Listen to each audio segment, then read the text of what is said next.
Hello, I'm Marcus V. Calvert, and welcome to Tales Unlimited Kitchen Rants. It's 5 something on a Sunday, March the 16th.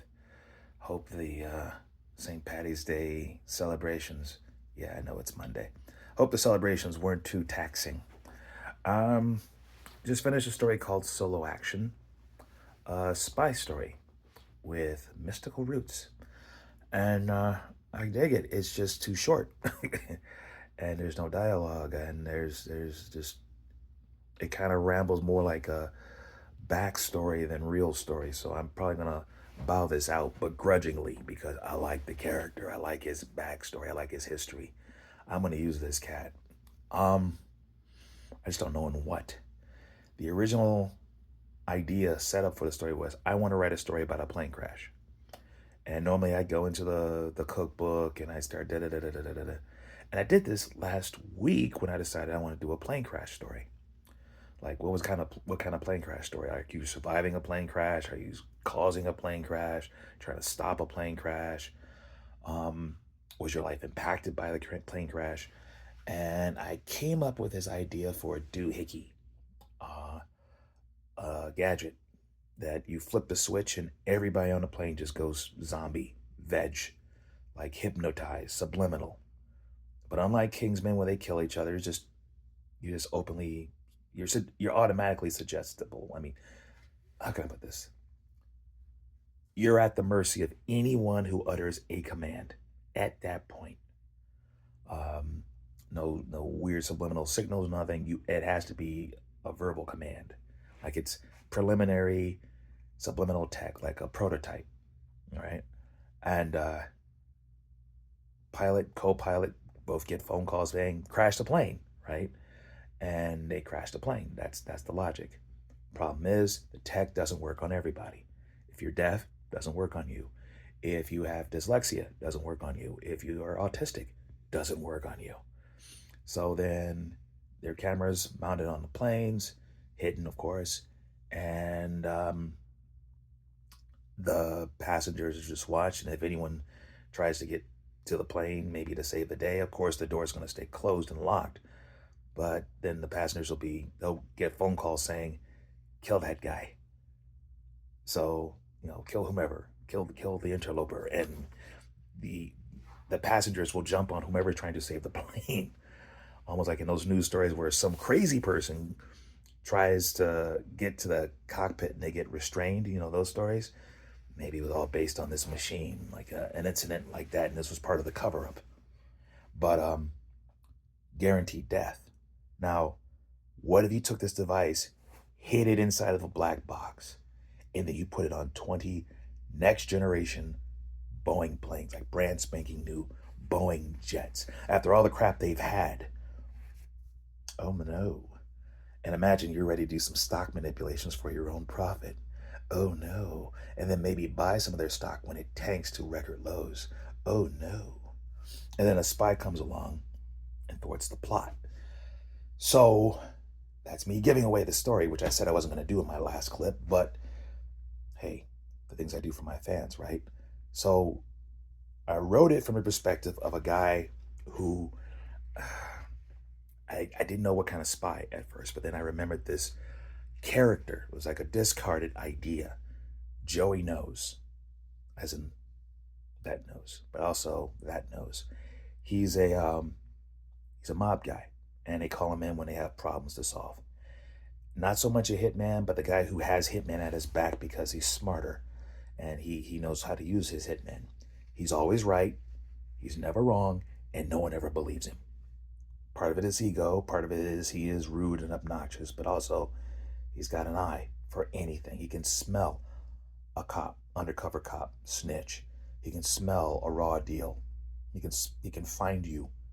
You give him some clues, he will find you wherever you run. He's like, okay, I would go there. How do you know? I just know. And sure enough, Joey knows. And I didn't want to do another mob piece. I've been doing quite a few of them. So I turned it into a spy who basically, he's always right, he's never wrong, and people die because no one listens to him. And he has to run off and do stuff on his own to save the day. And you can only do so much by yourself, no matter how good you are. James Bond crap in the movies doesn't translate so well in reality, even a more fictionalized, more realistic storytelling scenario. And I ultimately decided this guy, wouldn't it be cool if he was a descendant of Cassandra? And for those of you who don't know who Cassandra is, just Google Cassandra myth. Trojan princess, uh, caught the eye of Apollo, god, and the god Apollo says, "Hey, I will give you the ability to see the future with utter accuracy. Just be my girl." And she takes the gift and spurns him, and he's like, "Okay, well, all right, that's how we're gonna do things. Okay, okay." You can see the future with utter accuracy, but no one's ever gonna believe you. Talk about messing with the return ring, right? Anyway, made me think of a book called The Age of Fable by Thomas Bulfinch. I have a used gray covered hard copy of it. And if you're a writer, I recommend you get your hands on one.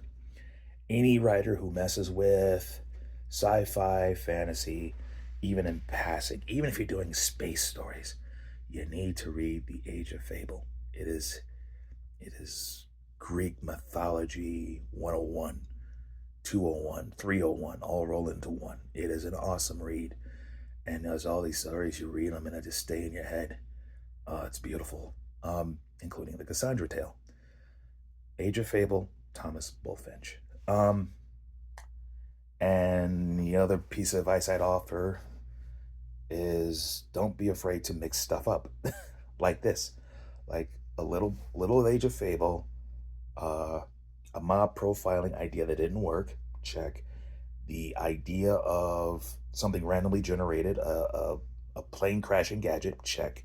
And then the idea of, I want to do a story about a plane crash.